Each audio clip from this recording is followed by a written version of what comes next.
你是不是也試過？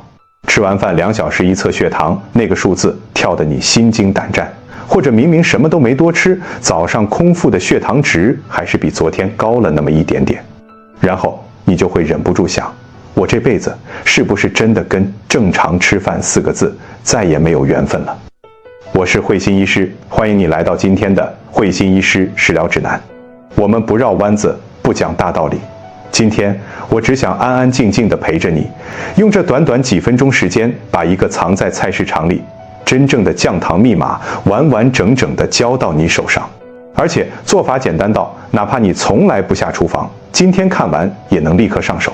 但在我們正式開始之前，我想先問你一個問題：你現在是在什麼時間、什麼場景下看到這條影片的？是早上剛到辦公室，準備開始一天工作的時候，還是下午3點多剛忙完一陣，想找點健康靈感的間隙？又或者是晚上哄完孩子睡覺，終於有了自己一點安靜的時光？你可以在留言區告訴我你是幾點，在哪個城市正在看這條影片？新加坡、馬來西亞、台北、香港，還是美加地區？有時候看到大家從世界各地同一個時間點進來，我就會覺得，雖然我們隔得很遠，但在這條追求健康的路上，真的誰也不孤單。來，讓我看到你的留言。好，我們正式開始。如果你現在正站在廚房裡，或者等一下準備去一趟超市，你腦海裡先記住4個字，這幾個字很關鍵：升糖指數。很多朋友一聽到高血糖，第一反應就是完了，甜的不能吃，主食不能碰，水果也得戒掉。但你知道嗎？真正讓你血糖在餐後像坐過山車一樣猛衝上去的，不光是甜不甜這麼簡單，而是這個東西吃下去之後，它裡面的糖分多快能跑進你的血液裡。有些東西吃起來不甜，升糖速度卻快得嚇人；有些東西帶着天然的清甜，反而能幫你把餐後血糖穩穩地壓下来。這就是升糖指數的差別。那升糖指數跟什麼有關呢？其中最關鍵的2個因素就是膳食纖維和植物化合物。膳食纖維這個東西，它到你的腸胃裡之後，就像在糖分和你的血液之間鋪了一層細細密密的網。這層網拖慢了糖吸收的速度，讓它不是一下子湧進來，而是一點點緩慢的釋放。所以你的身體就有足夠的時間去處理這些糖，不會在餐後半小時到1小時，血糖猛地衝到一個很高的峰值。這個峰值一旦被削平，你一整天的血糖波動都會溫和很多。這就是為什麼有經驗的醫師或者營養師都會反覆提醒你多吃富含纖維的蔬菜。那今天我要介紹的第一種食材，就是你冰箱裡可能現在正放着，但從來沒有認真對待過的黑木耳。你先別覺得木耳很普通，在我們臨床上，包括很多針對2型糖尿病患者的飲食觀察裡發現，黑木耳真的是被低估的纖維之王。它的膳食纖維含量高到什麼程度？一小碗泡發好的木耳，你可能只是當做配菜吃一吃，但它的纖維已經能在你的腸道裡默默幹很多活了。尤其是很多糖尿病患者，是不是常常会觉得肚子脹、排便不順暢，甚至有时候2、3天都沒有便意？這在醫學上就是胃腸蠕動減慢。這不僅僅讓你不舒服，更麻煩的是腸道環境不好，你的代謝會變得更差，血糖就更難控制。而黑木耳裡的膳食纖維恰好能給腸道來一次溫和的推動，它不是那種猛烈的瀉藥感，而是每天幫你維持正常的節律。你只要連續吃幾天，就會發現身體有一種變輕盈的感覺，那種總是鼓鼓脹脹的不適感會一點一點消退。還有一件事情，很多朋友沒有注意到，2型糖尿病患者患癌的風險是普通人的好幾倍。這背後跟長期高血糖造成的細胞氧化、慢性炎症有很大關係。而黑木耳裡的多糖成分在研究中被發現對提升免疫力、對抗異常細胞增殖是有輔助保護作用的。我知道抗癌這個詞不能亂講，我們也不是說吃了木耳就百毒不侵，但至少你每天多吃一些像木耳這樣高纖維、富含抗氧化物的食材，就是在給自己的身體多上一道安全鎖。這個道理你一定能明白。而且木耳還有一個非常友善的特點，它的升糖指數極低。基本上，你把它當做一頓飯裡的主要蔬菜吃到飽，對血糖的衝擊也微乎其微。所以高血糖人群、3高人群，木耳真的是可以放心列入日常菜單的食材。好，說完木耳，我們再來講第2種。這個食材你一定會愛，它就是西紅柿。很多人一聽到西紅柿，會立刻想問：會心一試，西紅柿吃起來酸酸甜甜的，它真的能降血糖嗎？它不會糖分很高嗎？我告訴你一個數字，你就會完全放下心。西紅柿的含糖量其實低到可以忽略不計。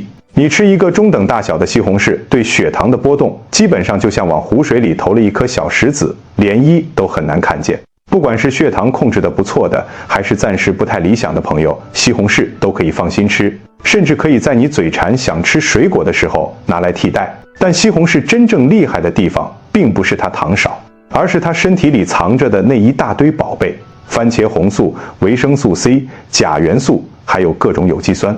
特別是番茄紅素，你要記住這個名詞，它是一種很強的抗氧化劑。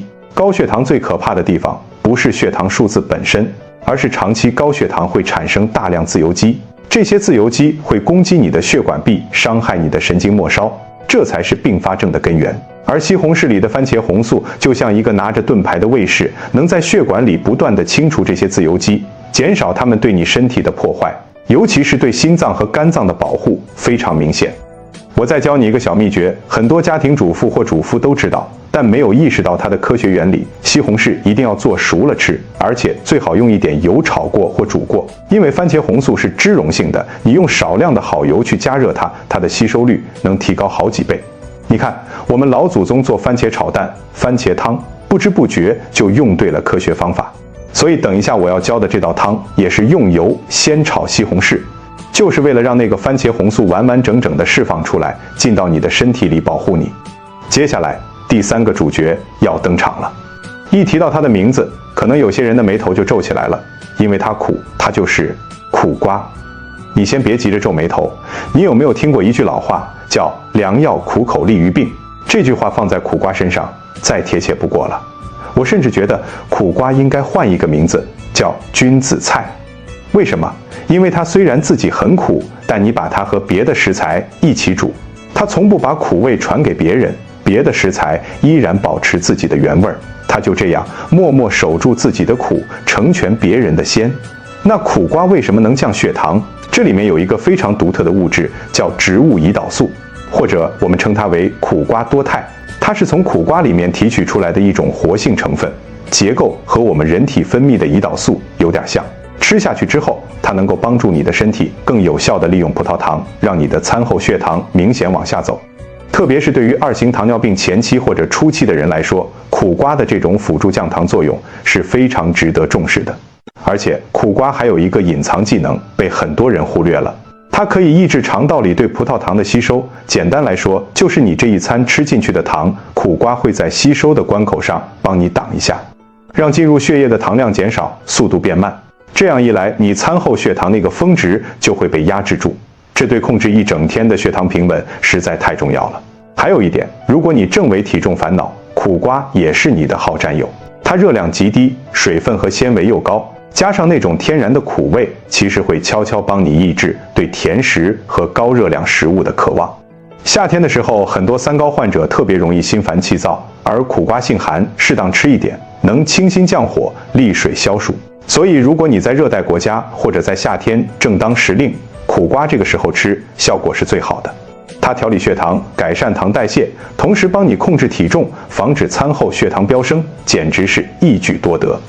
好了，剛才我花了不少篇幅，把木耳、西紅柿、苦瓜這3個核心食材的降糖密碼一個一個拆開講給你聽。現在我們要把它們組合起來，變成一道你馬上就能做的湯。這道湯我給它起了一個很形象的名字，叫做穩糖三君子湯。你先別急着去拿鍋，我先告訴你這道湯為什麼厲害。它不是一個簡單的蔬菜雜燴，它是用西紅柿的酸甜去中和苦瓜的苦，同時又用木耳的脆嫩撐起整個湯的口感。這3種食材的纖維、植物化合物和微量元素形成了一種互補。西紅柿提供抗氧化的保護，苦瓜直接參與控糖。木耳負責腸道清道夫和長效飽腹感，你喝下去的每一口不只是暖胃，更是在為你的胰島細胞減負，為你的血管做一次深層的清潔。來吧，我們一起來做。首先，你要提前把乾木耳泡發，記得泡木耳的時候不要只用清水，你可以在水裡加1小勺澱粉或者麵粉，用手攪一攪。澱粉有很強的吸附性，能把木耳在晾曬過程中沾上的灰塵和雜質都帶下來。泡好之後，你會看到水變渾濁，那就是髒東西被洗出來了。再用清水沖2遍，看着那一朵朵黑亮亮的木耳，你會覺得特別安心。泡發好的木耳，你把它撕成小片或者切成寬條，放在盤子裡備用。接着處理西紅柿，把西紅柿洗乾淨。我建議你在洗的時候用一點鹽在表皮輕輕搓一下，然後沖掉。這樣不僅能洗得更乾淨，還能去掉一些可能殘留的東西。洗好的西紅柿切成小塊，不要切得太碎，保留一點果肉的口感。你看到那紅豔豔的汁水滲出來，就知道等一下炒的時候很容易出沙。然後是苦瓜，苦瓜洗淨之後对半切開，用勺子把裡面的白瓤和籽挖乾淨。如果你真的非常怕苦，這裡有一個小細節要注意，苦瓜最苦的部分其實是那層白色的軟瓤。你拿勺子刮的時候可以刮得狠一點，盡量把那層白瓤刮到只剩綠色的硬肉，這樣苦味能去掉一大半，但降糖的有效成分依然保留在瓜肉裡。然後把苦瓜切成薄片或者小丁放到一邊。到這裡備料就全部完成了，是不是超級簡單？沒有複雜的工序，沒有特殊的工具，你家的廚房就能搞定。好，現在開火，鍋燒熱之後倒一點點油，不要多。我們做的是降糖湯，不是油湯，一點點就夠了，能讓番茄紅素溶解出來就行。油微微熱了，先把西紅柿丁倒進去，這時候火不要太大，中小火慢慢炒。你听那個滋滋的聲音，用鏟子輕輕按壓，慢慢的把西紅柿的汁水逼出來，炒到看不見硬塊，變成一鍋紅亮亮的醬汁。這個步驟是這道湯好喝的一個小秘密，因為只有炒出沙，湯底才会有那種自然濃郁的酸甜味兒。等一下才能包裹住苦瓜的微苦和木耳的淡，形成非常有層次的鮮。西紅柿炒出汁之後，把木耳和苦瓜一起倒進去，快速翻炒，讓每一片苦瓜、每一朵木耳都均勻地沾上番茄汁。你會聞到一股非常清爽的香氣，那是蔬菜本身的味道。炒到苦瓜顏色變得更翠綠，木耳也油亮亮的，大概也就1-2分鐘的事兒。接下來這一步很關鍵，往鍋裡加水。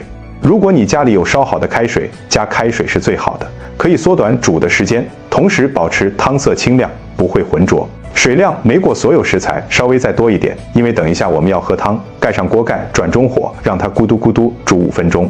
這5分鐘裡，西紅柿的酸甜會充分融進湯裡，苦瓜的降糖成分和清苦味會慢慢析出，木耳的膠質也會讓湯稍微變得有點稠厚，口感更順滑。你會看到鍋裡的湯在微微翻滾，熱氣帶着一股天然的蔬菜甜香彌漫在整個廚房裡。那種感覺很踏實，因為你清楚地知道喝下去的東西是對身體好的，是能讓你的胰島細胞稍微喘口氣的。5分鐘到了，打開鍋蓋，這時候只需要最簡單的調味，加1小勺鹽，如果你喜歡，可以滴幾滴生抽，提一點鮮味兒。但是請不要加任何糖，不要加味精，也不要勾芡。我們要喝的就是這個原汁原味兒。你嘗一口，你會驚訝地發現，西紅柿自帶的清甜已經足夠好喝了。苦瓜的苦變成了一種回甘，木耳滑溜溜的，咬下去有咯吱咯吱的滿足感，完全不需要那些多餘的調味料來畫蛇添足。關火，把它盛進一個你喜歡的湯碗裡，穩糖3君子湯，大功告成。你端到桌上，先別急着喝。你看着這碗湯，紅的、綠的、黑的搭配在一起，是不是看着就很舒服？你先湊近聞一下，那股香氣是很內斂的，不刺激。然後你舀一勺，吹一吹，慢慢喝下去。那個溫熱的液體從喉嚨滑到胃裡，你會感覺到身體微微發熱，但不是那種辛辣的刺激，而是一種通透的暖意。尤其是晚餐的時候，你配上一小份雜糧飯或者1-2片全麥麵包，就先喝半碗這個湯，再開始吃別的。你會發現你的進食速度會自然放慢，飽腹感來得很快，餐後也不會有那種昏昏沉沉、血糖衝高的困倦感。很多朋友堅持喝了1周，回來告訴我，慧心醫師，我這2天的餐後血糖真的穩了，比以前少了1個毫摩爾左右。雖然我們說降糖是一個長期的事，但這個湯會讓你在每一餐之後馬上感受到身體的正面反饋。我知道我們很多人一輩子都在和血糖鬥爭，有時候覺得累，覺得煩，覺得怎麼什麼好吃的都跟我沒關係了。但我想請你換一個角度想，其實真正的食物它本來就是有味道的，是我們被太多加工食品裡的濃油、重糖、味精慣壞了自己的舌頭。當你慢慢回歸到這些蔬菜本身的味道，你會重新找回對食物本味的敏感度，你的舌頭會變得乾淨，你的身體會變得輕盈。這道湯它不只是降糖的一個配方，它更是一種生活態度的提醒。我們可以用日常的食物溫柔地修復身體。你不需要昂貴的保健品，不需要複雜的代餐，你只需要去一趟菜市場，花很少的錢買來這3種蔬菜，給自己和家人煮一鍋暖湯。而且你知道嗎？很多時候，我們對甜食的渴望，其實是身體在喊累，在喊缺能量。當你把這道湯喝下去，補充了足夠的纖維、維生素和水分，那種對零食的衝動會自然下降。這對體重管理也是一個驚喜的禮物。我想在這裡特別停下來問一問，現在正在看影片的你，不知道你生活在哪一個城市？如果你住的地方正好是夏天，你可能更需要這碗湯來消暑降火。如果你那邊天氣已經開始轉涼，那這碗熱湯剛好暖身。你現在是幾點了？是午飯前正在想今天要吃什麼，還是晚飯後窩在沙發上，一邊放鬆一邊為明天的飲食做計劃？在留言區打出來吧。比如我在香港晚上9點，或者我在紐約早上8點。你知道嗎？每次我看到留言區裡大家報的時間地點，從清晨到深夜，從亞洲到北美，我就覺得特別感動。原來有那麼多朋友在各自的生活軌道上，都在認真地照顧着自己和家人的身體。這種互相陪伴、隔空打氣的感覺真的很棒。好，我們稍微複習一下今天的核心：降糖3君子，黑木耳、西紅柿、苦瓜。木耳負責纖維清腸，減少糖分吸收；西紅柿負責抗氧化，保護血管和心臟；苦瓜負責植物胰島素，直接輔助降糖。3種加在一起，一道清清爽爽的穩糖湯，就是你餐桌上的天然胰島素。當然，我要提醒一句，食療是日常調理和預防的寶貴手段。但如果你正在使用降糖藥物或者胰島素，千萬不要因為喝了湯就擅自停藥或減藥。這碗湯是和你的治療方案做朋友，而不是替代它。你可以在看醫生的時候，把你的飲食調整告訴他，讓他幫你一起規劃。聰明的病人懂得用生活方式的改變為自己的健康加分。最後，我留一個開放的問題給你：除了今天我們講的這3種，你家裡餐桌上還有哪一道菜是你吃了之後覺得身體最舒服、血糖最穩定的？或者你有沒有什麼獨家的小秘方，在留言區分享出来？說不定你的一個小習慣就能啟發另一位正在屏幕前發愁的朋友。我們大家一起交流，一起把餐桌變成最好的藥房。如果你喜歡今天這種聊天的感覺，覺得慧心醫師講的這些對你有那麼一點幫助，請你幫我按個讚，並且把這個影片分享給你身邊也有血糖困擾的家人或朋友。有時候我們不好意思勸別人，但分享一條影片就是一種最溫和的關心。別忘了訂閱我的頻道慧心醫師食療指南，我們還有好多從廚房裡長出來的健康智慧，要慢慢的一道一道的講給你聽。我是慧心醫師，謝謝你今天的陪伴。希望這碗穩糖3君子湯能在你的餐桌上熱氣騰騰，也在你的心裡種下一顆安定的種子。知道自己的血糖可以靠吃對東西來掌控，這種感覺是任何人都奪不走的踏實和自由。我們下條影片見，拜拜。